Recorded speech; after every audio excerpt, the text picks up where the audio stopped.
I'm Benjamin Hall, and I'm searching for heroes.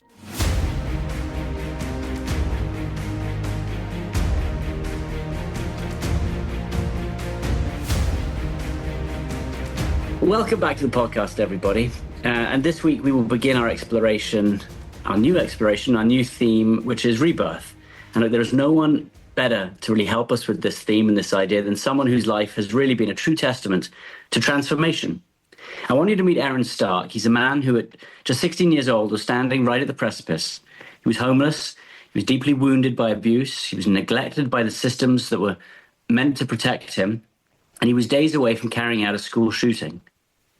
Not out of this sheer hate for others, but from such intense pain. And we'll talk about this in a moment, that he wanted his parents to feel what he felt and then wanted to end his own life. Now, that was in 1996 in Denver, Colorado.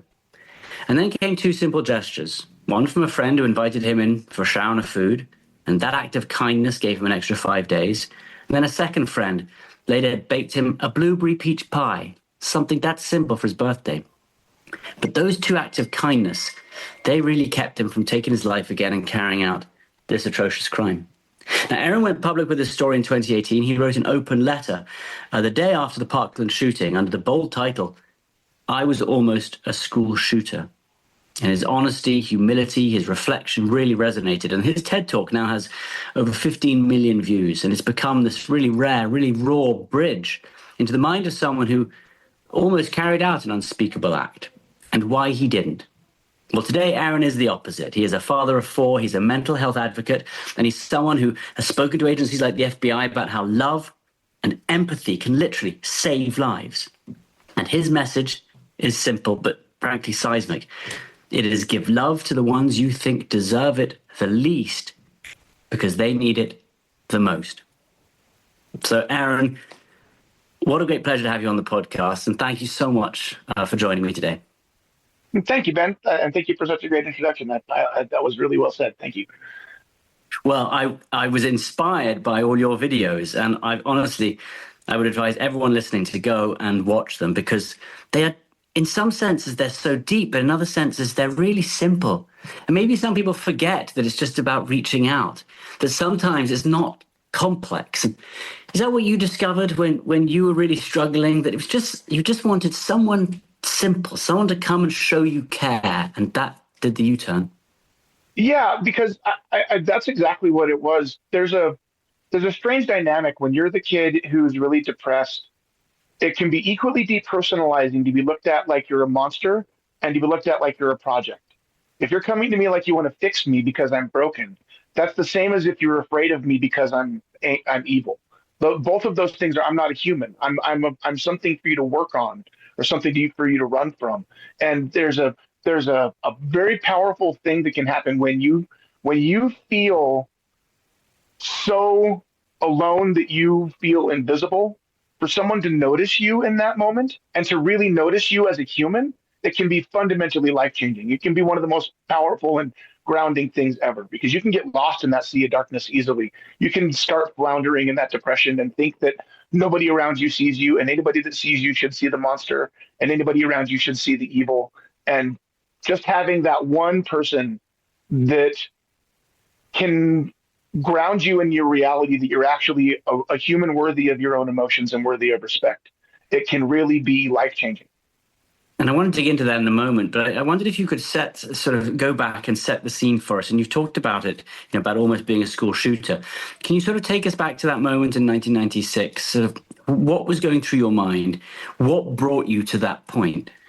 Yeah, so I came from a really, really dark upbringing, multiple stages of pain. Like, my birth father was the most vicious, violent person you could ever imagine.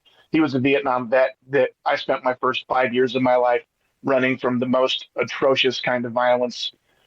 Picture the worst kind of things you could see in any kind of horror story. And that's the kind of violence we were running from this man. And he would hunt us from state to state and find us and attack my mom and me and my older brother. And we were very survivalistic for the first couple of years of my life.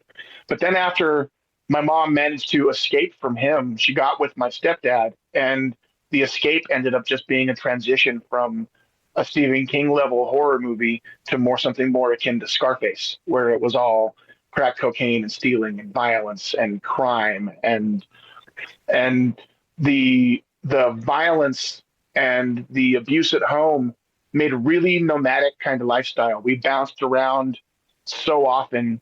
My parents, they were criminals, and this was before the age of the internet, so it was really easy to kind of erase your identity. So their modus operandi was they would move from state to state and change who they were. So usually it was between Oregon and Colorado. They would bounce between Oregon and Colorado, and they would say like, get a job in a house and could put us in school, and then 6 months later they'd lose their job because they were stealing, and they'd lose their house because they were crackheads, and we'd end up leaving the school and bounce from to a new state, and then they'd lie and make up an entirely new identity, lie about their job history, lie about their rental history, wash, rinse, repeat, kind of bounce back and forth. So because of that, I went to between 30 and 40 different in my life. I was never at a school longer than 6 months. And personally, I started as a really shy, quiet kid. I was really into musicals and comic books and horror novels, and I was really deep into books. And my brother, who was 2 years older than I was, he was a gearhead. He was the kind of kid that would take stuff apart. So when I'm having, like, he'd take apart your skateboard, put it back together, take apart the toaster, put it back together, like that kind of kid. And so when the crackheads were moving, I call them the crackheads because it's the easy, colloquial way about from my parents. When they're moving from state to state and we're kept bouncing in this survivalistic kind of like hobo nomadic lifestyle, my brother was useful. He was he was able to be used. He could like fix things, and he was utilitarian to them. I was the thing that needed to be handled. I became a burden. I became the thing that needed to be moved. And we're talking really early on, 5, 6, 7 years old. I really started to know that something inside me was broken and something inside me was wrong, and that's why I was bullied as much as I was at all the schools I went to, and I was bullied even more at home. And I was dirty and I was smelly and I'd never changed my clothes, and I was a little dirtball of a kid. And it started just kind of like a physical dirtball because I was homeless, basically, for the lack of a better term, bouncing from state to state. Wasn't really keeping up to date on my clothes and washing and all that. And so I had that. But then as I grew into my preteen years and I start seeing all the bullies, the bullying at home, I'd be told I was worthless constantly. I would be attacked because I was fat, I was smelly, I was nothing. And that was like a nonstop barrage of insults. And then I would go to school and I would get kids dropping food on my head because I was too fat, or walking around like they're going to shoot me with a harpoon, or they just making fun of me all the time. And so I kind of developed early on a tactic that was, when you watch a movie and you see the movie when you see the big tough guy go up to the guy in prison, and he goes up, the first guy time to go in prison, he goes up to the big tough guy and punches the guy in jail because he wants to like establish the pecking order. Like, I'm the big tough guy too. I would kind of do the reverse of that. When I would go to a new school, I would go to the popular kid and insult myself to them. So, like, I know that I'm nothing. I know I'm worthless. You don't need to beat me down to get me here. I know that I belong down here at the bottom. And it didn't really, it wasn't to make it positive. Like, it didn't stop the bullying. It just stopped me having to get beat down to get there. Like, I would offer myself, like, I know that I'm nothing. And when you hate yourself so much that you want the whole world to agree with you, it really becomes a very damaging thing. And that's how my early adolescence was. I hated myself and my life so much that I was really starting to express it outwardly. And I was getting really toxic and really nasty. And I went from being the shy, quiet kid to being the offensive, toxic, aggressive, say all the bad jokes, say all the evil things, be the nasty kid early on. And now we're in like 13, 14, 15 years old. I started gathering this group of kids around me that I now call disaster groupies. They were a bunch of the like 18 kids, 15 to 18 kids all living in this house. My friend, his dad paid all the rent in the house and his dad bought all the food in the house, but his dad didn't live in the house. Dad lived with dad's girlfriend. So the house became like teenage flop house. And so all these kids, There was like three or four in the group that had a similar kind of extreme abusive home life. And the rest of it was a bunch of kids kind of living vicariously through that darkness. Like, how far off the edge can I push you? I was using my pain as a party favor. So I would be home, I'd go home and get the crap kicked out of me, get beaten bloody, and then I'd go to this disaster groupie house and I would explain the hell that I was living in and entertain my friends with it. And it would turn into this weird, like, dark unicorn thing where I'm using my pain as a party favor. And that kind of degradation, it really wore on me after a while. Like I started self-harming when I was about 13 years old. My life about back then, the best way to describe it, best analogy for it I found is, have you been to a heavy metal concert? No, never. Have you seen heavy metal concerts on TV? Yeah, No, the mosh pit. Yeah. Mm-hmm. Yep, you've seen a mosh pit, the big swirling, violent thing. That's violent in itself, okay? But think about being in a tiny club where that kind of pit is spinning and being in front of that mosh pit, in between the mosh pit and the stage, okay? Where there's the violence right behind you, but in front of you is a fence. And that can get so compacted and so tight that if you're standing in those couple of rows in between the mosh pit and the stage, I used to call that the sardine can, because you can literally stand up straight and pick your feet up, and the violence of the crowd will like vertically crowd surf you. Like, you'll shift around, and you're not going to fall over because everybody's too compact. You're not going to fall down, but the violence of the room will shift you around.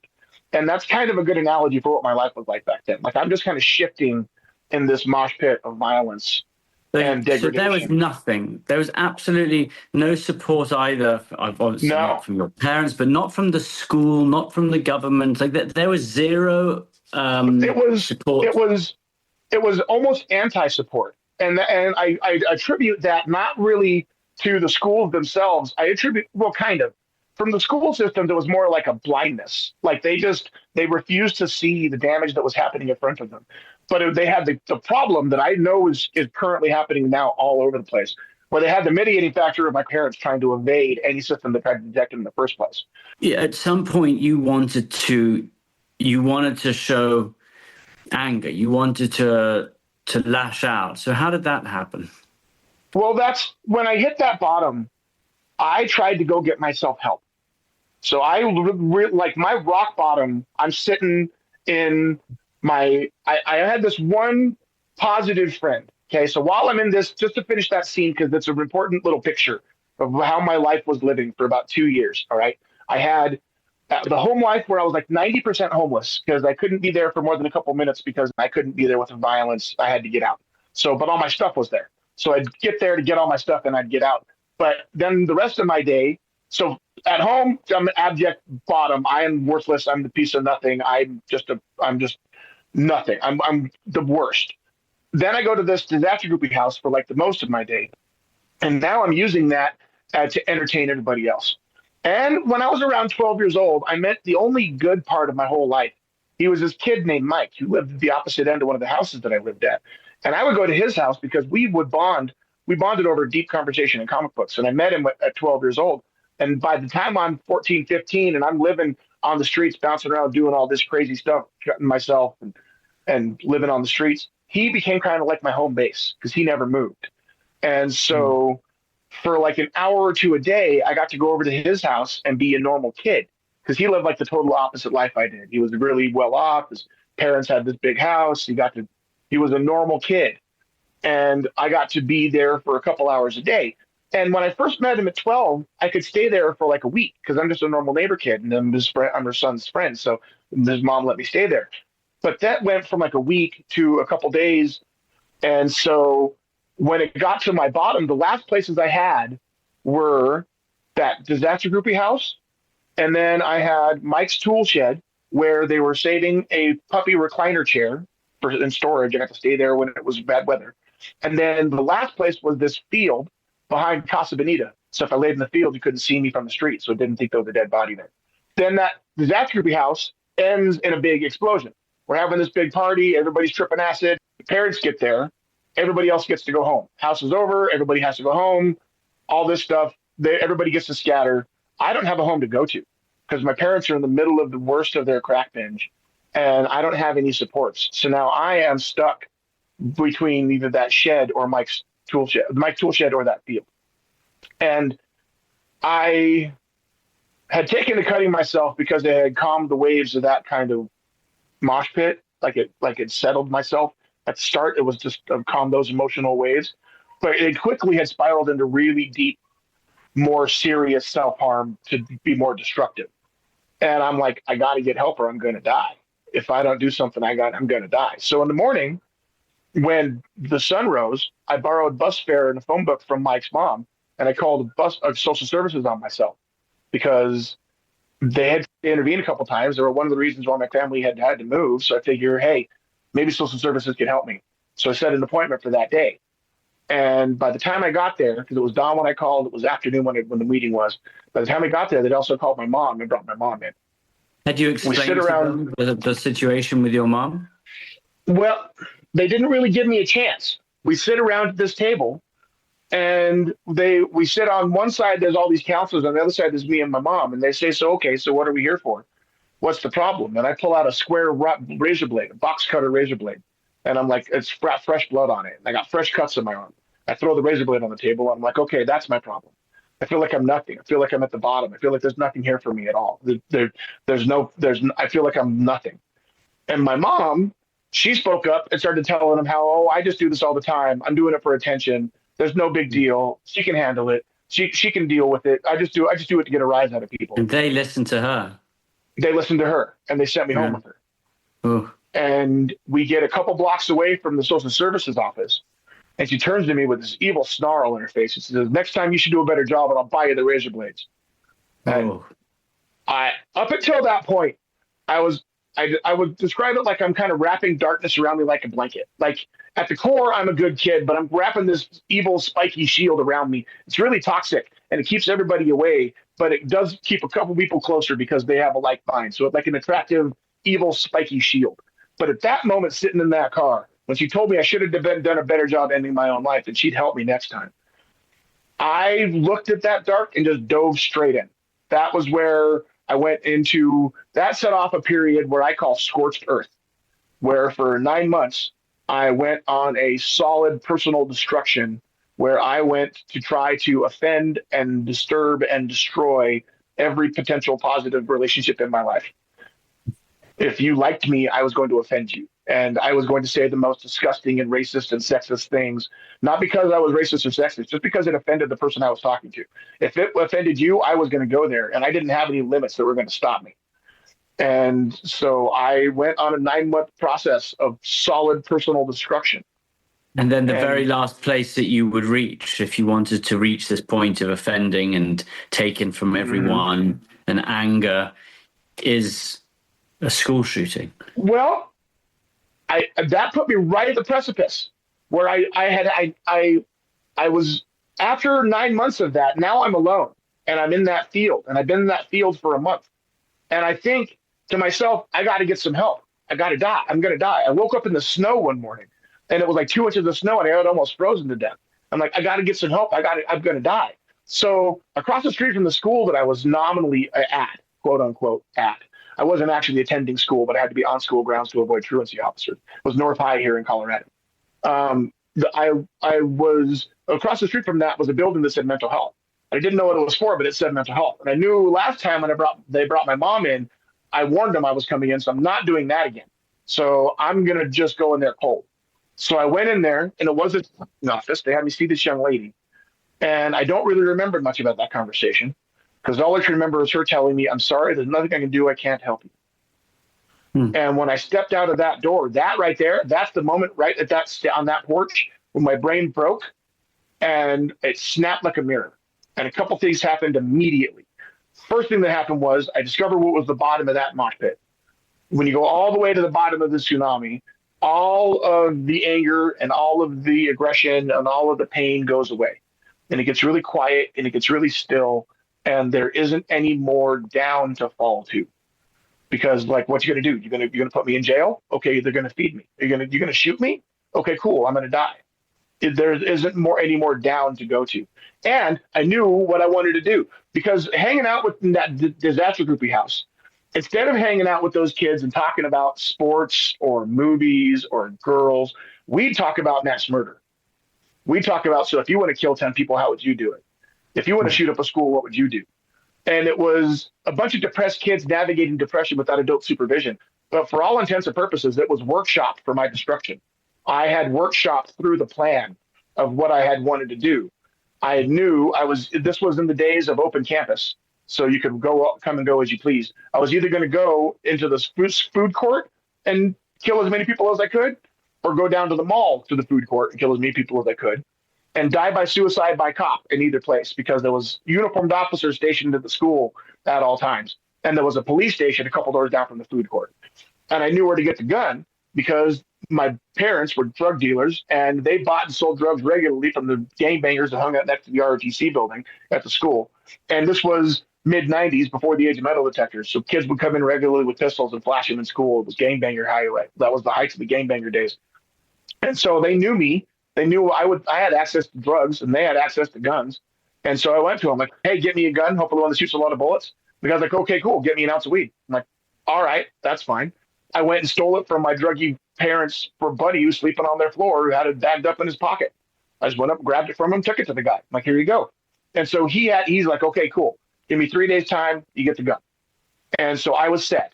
With 3 days, I was going to either attack the school or the mall. We'll be right back after this. You mentioned earlier that those places weren't really my targets. That was going to be the damage that I caused to make my parents deal with creating me. I wanted my parents to deal with making the monster that I knew they had made, and have to face the ramifications of my existence. It's interesting to think about. So you weren't angry. You weren't targeting the people who you were thinking and planning on shooting. It was your parents who you were targeting. Would you say it was society? Was it? No. Well, tangentially, possibly in a way. Objectively, it was my parents. Like the top of mind goal was to make my parents deal with creating me. That was the active thought, was that I wanted to make them have to deal with the fact that I was a monster. I knew I was a monster, and they had created me, and they had evaded all the ramifications of their actions for their life. And I wanted them to deal with it. Did you think about what it would feel like? Were you ever afraid of, while you were carrying it out, how you would respond or? No, I had grown up in so much abject violence that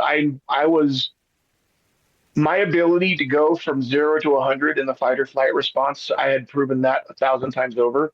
I knew what my response was going to be when crap hit the fan, for lack of a better term. And I had been in so many situations up to that point where my life was in danger, or people around me life was in danger, that I knew how I was going to personally respond. And so I wasn't really worried about that. And honestly, once I hit that period where all those emotions went away, it was much more, the consequences weren't a consequence. Well, what consequences could I have? What bad feelings could I possibly hit? Like once I hit the point where all the emotions had gone away, then I'm just ready for the destruction. That's the concept that I want people to try to think about, is that when you're in that insane moment, with the things that normal people think of as the consequences to your actions are no longer consequences. You weren't afraid of any of them. None of the consequences, made you feel fear. None of it, because it wasn't a consequences. It was inevitability. And once you hit, that's the most dangerous spot. That right there. Once you hate yourself so much, you want everybody else to agree with you, and you have lost the ability. My humanity had been boiled away and refined out of me. I had tried and reached out to have tethers with my humanity, and it had just been refined away.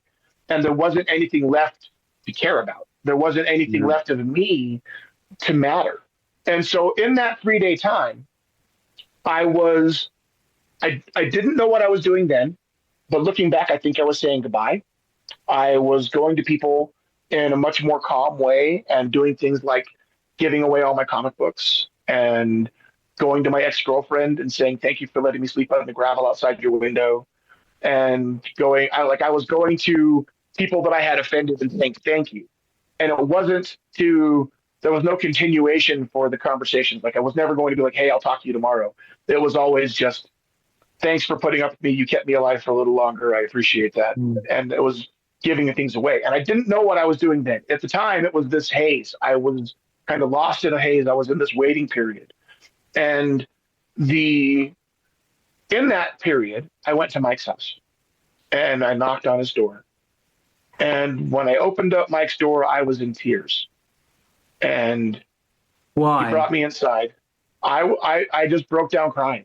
Mike knew intimately the hell that I had been living in, but he never asked me about it. And he brought me inside, and he never asked me what I was there for. He never asked me what I was there for. He just kept on telling me, you're a good kid in a crap world. He didn't say that, but I want to keep the language good for radio. You're a good kid in a crap world. And he just kept on telling me that over and over again. And looking back, it wasn't hanging out with a friend that saved my life. It wasn't that I sat there with him in that state, because he did. I hung out with him. He gave me some food. He gave me a shower. I ended up not leaving his house for a week. I never went and got the gun. I never committed the attack. The thing that he did was that when I knocked on his door, I wasn't a person. I was a walking ball of nothing, ready to explode. I wasn't just invisible. I was erased. I was a void. I wasn't there to hang out with a friend. I was there to say goodbye. I was there to close off the last chapter of my book, write the last line of it, close the cover, and be done. I wasn't planning on a tomorrow. I wasn't there. I was ephemeral. And when he brought me inside and sat me down, it really was that he put the tiny bits of humanity on the bottom shelf of my life. Like, it wasn't hanging out with a friend that saved my life. It was that, oh, I can like something. I can enjoy food. Like, it was that base, that much, that simple, and that granular. It wasn't any kind of overarching, hey, can I help you? Can I fix you? It was someone sitting next to me in my pain and letting me be a human when I felt absolutely inhuman. I felt like I wasn't a person. And he treated me like I was a human worthy of respect. And I can tell you from experience that is fundamentally life-changing. It can alter the course of your reality. Okay, so I never went and got the gun. But it's not like a light switch flipped. It's not like, ding, everything's better and everything's happy. He gave me a bit of a frame shift. He shifted my perspective enough to where I was able to take a breath. And like that, the waves of chaos I was living in were able to recede just enough for me to step on the ground for a while and take a breath and be a human. So it was like a moment of clarity. Did you realize in those moments how close you were to committing something terrible, how bad that decision was? So you realized, Yes, almost immediately. In that week of reflection, I almost immediately realized how much damage it was going to cause and how terrible it was. And it went inwardly reflected and I went more depressed. But it was at a normalized level because, again, that chaos and that violence had spun up to where it was this chaotic thundering of this tsunami of anger. But him sitting my feet on the ground and taking a breath was able to give me what I believe alcoholics consider as a moment of clarity. It's just being able to take a breath and be a human for a minute. And that's a really, really powerful thing. Really powerful to reconnect with your humanity when you feel completely inhuman. And so he gave me a frame shift enough to he found a friend within that week for me to stay with for a while, just enough to shift my perspective. But the chaos at home was still the same. The drugs at home was still the same. The violence, all the crackheads, all that was still going on. So that's not that wasn't a total U-turn right there. That didn't change your lifestyle, but that made you realize how dark. Yes, and to me, that's an important note to make. Is it's never a single moment that causes the U-turn. This is a process. This is walking out of the darkness. This isn't a fix-all for, oh my God, be nice and you can solve everything. It is. Kindness can make someone reconnect with their humanity enough to be able to take one step forward out of that dark. And one step at a time has to be enough. We have to be able to make progressive movement out of that. Otherwise, we'll continually slip back into the abyss. And so what he did was let me take those couple of steps forward and let me move forward a bit. But now I'm going to fast forward slightly, okay? Because that was the age of 16 and 17. We're going to fast forward just a little bit to the night of my 19th birthday. All right. So the night of my 19th birthday, the depression had spun up enough to where I was suicidal. The chaos and violence was still the same. My crackhead parents were still the same. I had a bit of a frame shift enough for a while to where that had lessened, but the depression had spun up again. And this time it was all inwardly directed. I was tired of being the burden people were taking care of. I was tired of being the problem people were solving, and I wanted to end my life. And I was going to do it by overdose. I had gotten a bunch of LSD off the streets. I had stolen a bunch of drugs from my mom, a bunch of cocaine and a big bottle of pills, copious amounts of narcotics, way more than were going to be enough to do the job. And my plan was to have a really normal 19th birthday and then go to that field by Casa Bonita and end my life. I didn't want anybody to interfere with me. I didn't want any intervention, so I didn't tell anybody what I was planning. And I was trying to have as normal a day as possible. Okay. So in that, I went to Mike's house because Mike was my best friend. So I wanted to spend the day with my best friend. So I went to Mike's house, and Mike is a very social person. He has a friend group of his own, and one of his friends is this girl named Amber. Okay, me and Amber would hang out every now and then. She was a friend of his from art school. They would hang out. We go over to her house and watch movies and listen to music. And she was always super nice to me, but she was his friend. She was his contact. And so I went to Mike's house, and he's like, "Hey, we're going to go kick it at Amber's today." I'm like, "Right on. That's a cool last day. I'm going to go spend it with two of my favorite people. Then I'm going to go back to that field and take all these drugs and end my life." And I get there, and that's not what I walked into at all. I walked into a happy birthday party for me with about 14 people singing happy birthday. They had put up a bunch of screamers and baked a blueberry peach pie. And I walked right past them and dropped all my drugs in the toilet and flushed it. And that's the last time I ever tried to kill myself. But you know why I love telling that story? Is because when we left Mike's house, there was no party waiting for me. He called ahead and he was like, "Hey, I got Aaron in the car and it's his birthday." She had already had the friends over. They had already baked a blueberry peach pie, but they were a bunch of artists' friends. So they got together and made a bunch of decorations and put them up really quick before I got there. So I literally walked into a surprise party that changed me to the core of my very being, altered the course of my entire existence, that my friend put up in 5 minutes because her friend was having a birthday. So you never know what small acts of kindness you can do that can completely change someone's life. And that right there was the moment where I was able to, that set me on the most positive parts of my entire life. That's where I finally was able to start letting go of the toxic and moving towards the good. But it's still a process. There's more process to it, but that was the big turn. We'll be right back after this. What an incredible story. And I mean, look, for the last half hour or so, you've told this really pretty dark story. And it's incredible to think that after years and years of that, of reaching such lows, that you found a way to stop and to turn. And look, and our theme is rebirth. It's about how do people catch themselves when things don't appear positive, when they can't find a way out. Was there any way of you doing that without the kindness of your friends, or does it come down to people around you? Or did you know you wanted to change? Did you know you wanted friendship? You wanted someone to show you that? Excellent question. I think I always did want friendship, but what it really boiled down to is I had that one person that, well, I was lost in a sea of chaos and I'm bouncing in this ocean and tsunami of destruction. Mike was an island that never moved. He never moved and he never shifted. No matter how many times my waves of chaos crashed against it, he never moved. He never treated me like I was anything other than a person worthy of respect. He's been my best friend now. I'm 46 years old and I met him at 12 years old. So he's been my best friend for 34 years. 34 years of friendship. And we have never once had an insult fight. Not one time has he insulted me or I insulted him. Not a single time. We've had disagreements and we've had times where we were upset with each other, but we've never said screw you to either one of us. And to me, it breaks me up when I talk about it, because he's the one person to where even today, if he came to me and insulted my wife, I would be like, well, baby, what'd you do to make him call you a name?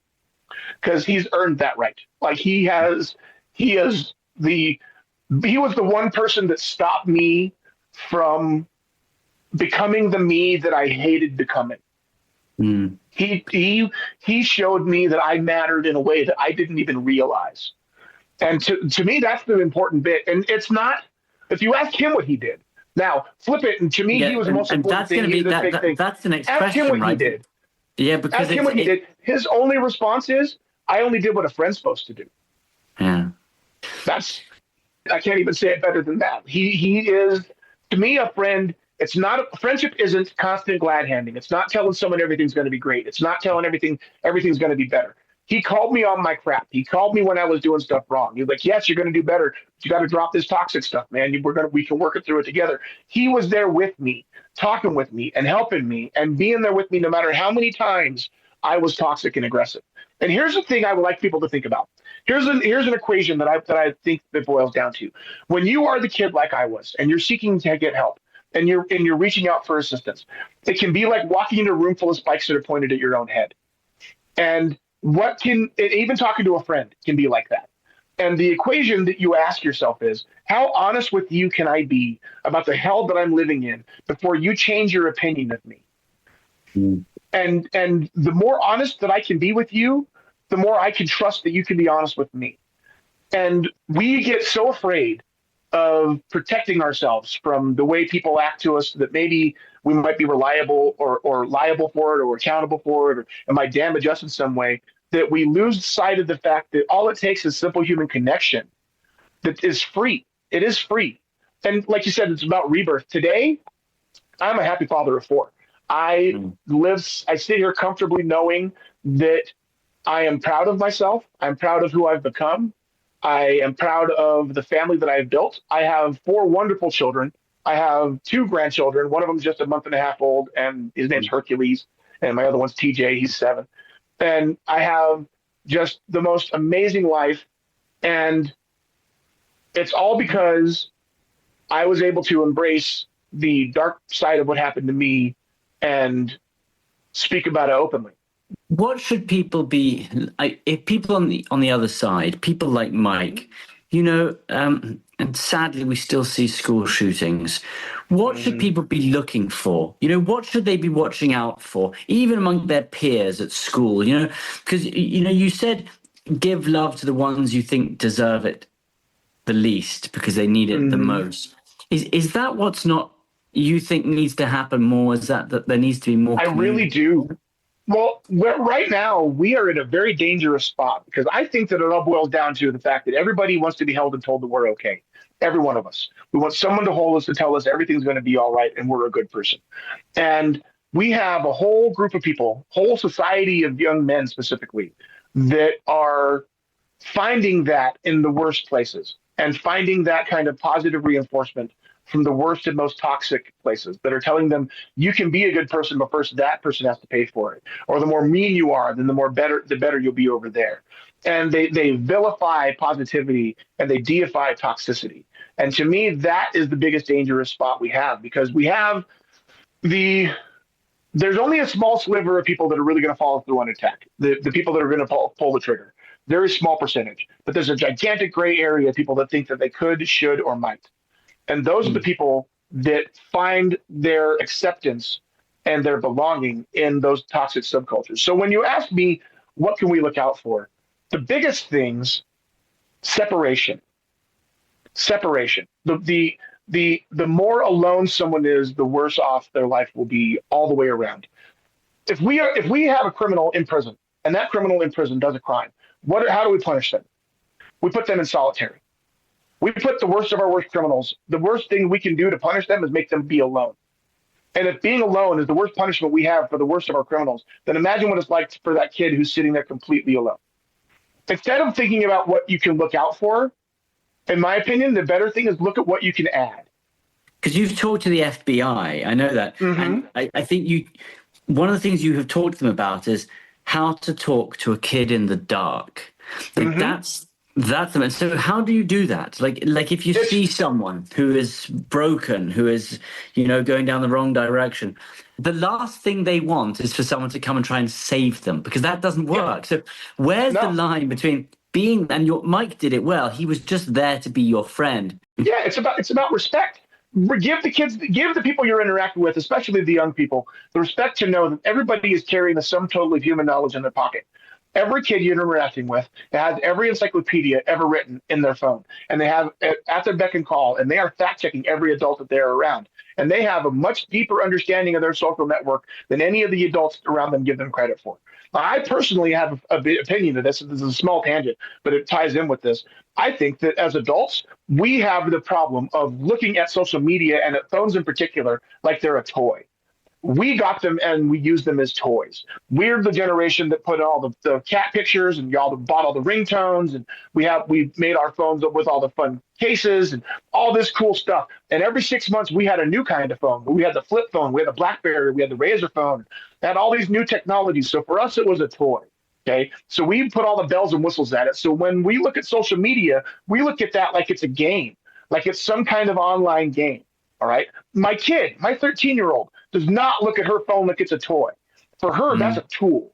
That phone has everything in her entire life on it. It has her friends and her enemies. It has her school supplies and her school assignments. It has all of her things that she needs to do for her job in the future. It has her social media, and it has all of her positive and negative social reinforcement.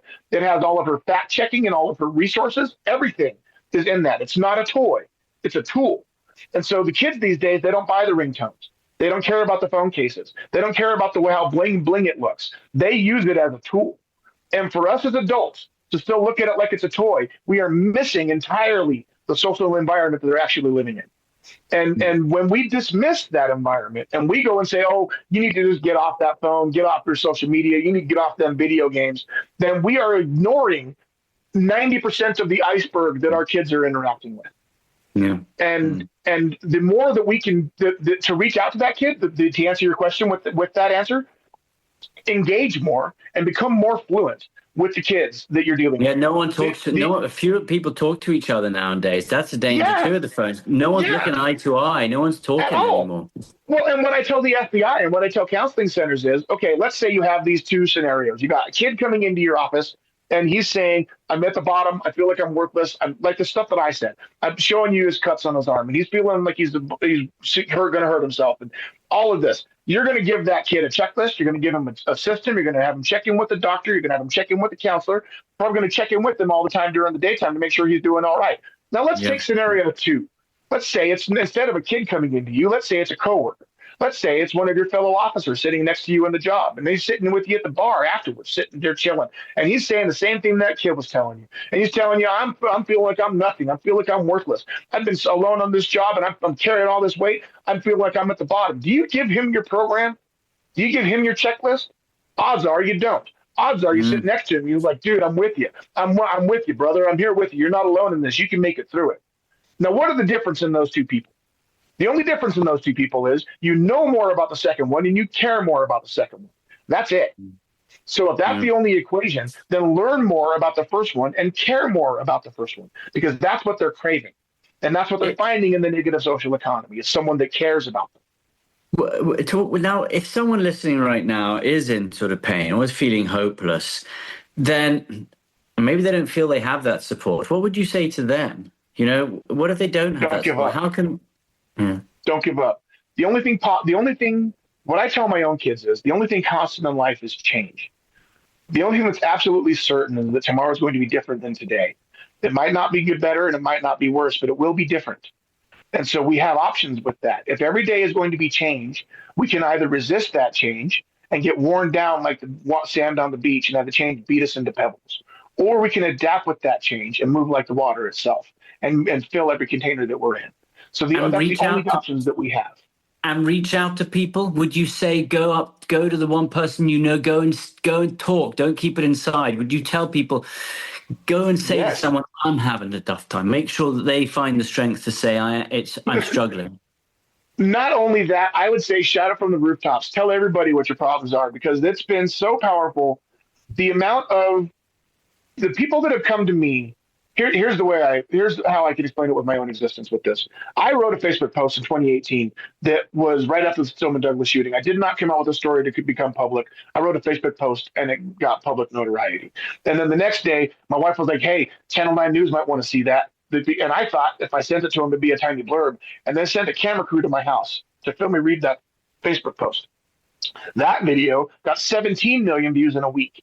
All right. So I spent my whole life thinking people would hate me if they found out about this, to instead getting hit with messages from all over the globe of people that weren't saying, hey, that's cool, but hey, that's cool. And here's my diary. And here's my things of my pain. Here's everything that ever happened to me. And I'm talking the kid in Pakistan who told me that he couldn't talk about his bullying because the kids in his village would kill him. And then the kid in Detroit who said he couldn't talk about his bullying, the kid in his town would kill him. And the similarities that you see there. And I saw. What a U-turn. What a U-turn there, because you've gone from planning violence to becoming a voice for compassion. I mean, you've gone from one extreme to the other. And how does that change, well, that sort of rebirth in a sense? How do you think that has inspired other people? That's what I'm saying with that, is that imagine if because people tell me I'm brave talking about this. To me, I bristle every time about that, because bravery is acting in the face of fear. I'm not afraid of my life. I've never been afraid of my life. I lived it, and I made it through all the worst times of it. I've survived the worst parts of it, and I made it to today, and I'm not afraid of my own existence. Imagine what it is for those kids that came out and talked. That is fear.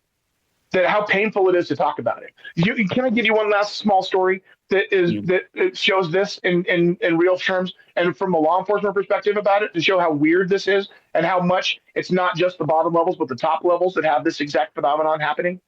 I spoke at a conference, all right, to this law enforcement conference, to a bunch of SROs, school resource officers, counselors, FBI agents, everybody, all the law enforcement for this town, all right. And after this, they have this poker area, all right, because it's after the party. It's like having this raffle thing, poker raffle. And so I'm kind of wandering through, checking out the town, and this guy comes walking up to me, who is a law enforcement officer. He's a sheriff of some kind, and he looks like, best way to describe it, like Sam Elliott, old school cowboy. Like the kind of guy that's he's seen the crap. Like when you look at him, he's seen miles and miles of crap, and he's walked through it, and he's still got the badge and the gun, and he's still doing it every day. And he comes up to me, and he's stuttering, and he's got tears in his eyes. And he's like, "Sir, I just got to tell you, I just got to say," and I could tell looking at this gentleman that he's not a hugger. So I put my hand on his shoulder and I tell him, "Sir, it's going to be all right." And he starts opening up to me, and he says, "Sir, I got to tell you, I heard your speech, and my son, he deals with those demons all the time. He tried to kill himself. My partner, he killed himself a couple years ago, and I fight those demons." And I saw this guy look up. All right. Now I'm talking 60-year-old grizzled veteran, looked up and looked around a room of his peers. And I saw fear in this guy's eyes. I saw fear. He looked around and was afraid to talk. And I saw him do math in his eyes. Can I talk right now? Can I open up about my emotions right now in the room of my peers? And this guy, who probably hasn't accessed fear in 30 years ever, stares down guns on the regular. He's looking at fear, looking at his peers in this room. And he does the math, and he goes through it, and he fights through it, and he starts opening up, and he starts crying. He opens up and starts crying, literally hugs me and cries in this room. To me, that is the power. Because if I can inspire that guy to access an emotion he's never felt, then maybe the next time he goes and helps a kid who's dealing in that dark, maybe he's going to give him the kindness that he wanted when he was having that feeling himself. Yeah, so your story is really the extreme, but almost everyone has to find a way, from the top, even the sheriff, down to the guy lost at school, needs to find a way to sort of to turn their lives around or to get over difficult moments. And maybe that's something all of us share. We all can make it through it. One of the other problems we all face is we think that we're all the main characters of the story. This is an ensemble. We are all bit players in this together. Teamwork really will make the dream work. We can all do this together. And it's all incremental movements, one bit at a time, one person talked to at a time, one person sitting in the dark, being reminded that they matter and getting pulled off of that ledge because you gave them the love when you didn't think they deserved it. When you look at that kid in the dark, or you look at that kid and he's a gangbanger, or he is a far-right Republican, or he is a deep blue liberal, or he is somebody that you disagree with on every other level. And so the person in your life thinks that they don't deserve your compassion and they don't deserve your love. Instead, examine that feeling and say, maybe that's the person I should be loving more. Maybe the person I disagree with the most should be the person I talk to the most. Maybe that's the person I should be learning from, because that's the person that can show me how much I love and how much my love matters. Because we all want someone to tell us we're okay. All of us. So you giving the love is going to help you as much as it helps them. This is a non-zero sum game, and it will end up benefiting all parties. The shared compassion, the shared humanity, not only will it let you see that kid in the dark is not any different from you, that the depression that they're feeling isn't any different from you. Maybe it'll let you see that kid in the dark, he's not any different from that model that's sitting in her car throwing up in her cup for her photo shoot. That's not any different either. Then if that's also not any different than the CEO who's embezzling the funds because he's afraid of losing his job and losing all of his money because of insecurities. These are all look like three different animals, but these are all the same. These are all the germ of I'm not good enough inside, and I feel like I need to burn myself apart to break my world. And if we can see that, then maybe we can see that the things that bring us together are much more powerful than things that separate us. And the things we need to do are give love to the ones that we feel deserve it the least because they need it the most. A lot of times that's ourselves. Yeah. Wow. What an incredible message. And from someone who has, gone through that whole journey themselves. And Aaron, I can't thank you enough for talking to me today. And I suppose your message to people listening would be, just as you've said, if they want to be practical, it is just look for those around you who you may otherwise ignore, but who may need a bit of support, just to be noticed, just a bit of kindness, just that little bit can change. Like that party, that little party changed your life. And they weren't planning a huge party. They put this little party together for you, but those little moments, they changed people. You want a quick cheat code? I got one quick cheat code for people. If you're dealing with someone that come to you and they're wilding out and you don't know how to reach them, and you want to break through that shell, you want to break through that toxic barrier. I got a quick cheat code, and this is how I tell people to do it. Okay, learn something about something that they love that they didn't tell you about, and bring it to them on purpose. Go 2 steps into their engagement. Well, for me, if in my darkest time, if someone would have come up to me and be like, "Oh, you like Nightcrawler? Holy crap! You know comic books and you know Nightcrawler? I can talk to you, dude. Okay, you're my friend. I don't have to test and see whether you're the truth, and it's different than if you say, "Oh, do you like comic books? Or do you like Nightcrawler? Oh, cool. You like X-Men?" Because then you might have read that on a card. You might have Googled that. But if you come to me 2 steps in, then you know me. Not only the reason why that's powerful, because not only does that show that I speak your language, but it shows that you care enough to speak mine. And you care enough to know what I care about. And it can be as granular as a sports team or a book or whatever weird science fact they're learning or whatever weird political thing they're into. Learn something about the thing that they care about that they didn't tell you, and tell them about it. And you'll see friendships blossom you never even imagined. Yeah. Well, that's it. People need to reach out. And so many people seem to just want to be friends with people like them as well, which is also a big flaw. You just want to surround yourself with people just like you.